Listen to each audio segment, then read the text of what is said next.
انت يا جزائري تعال عندي هون. انت يا جزائري مين شايف نفسك انت؟ انت يا جزائري شو مفكر نفسك انت؟ انت حبيب الله، انت من الاتقياء والانقياء والشرفاء والشهداء. يقول لك بلد المليون شهيد. لا لا لا لا، من وين جايبين هذا الكلام؟ من أين أتيتم بهذا الكلام؟ بلد المليون شهيد، بلد 10 مليون شهيد.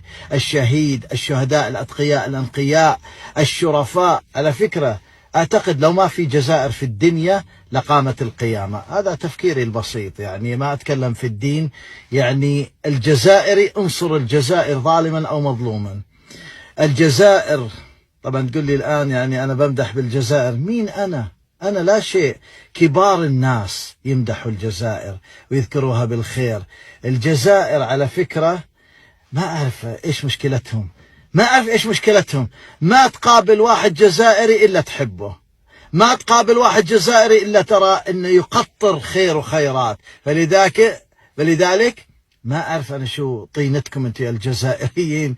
طينة طيبة، بس يعني صدقا 40 سنة في كندا تورونتو لم أقابل جزائري واحد، مع احترامي للأخوة الكرام من جنسيات ثانية الكرماء الشرفاء، ما قابل جزائري واحد إلا غصبا عنك تحبه.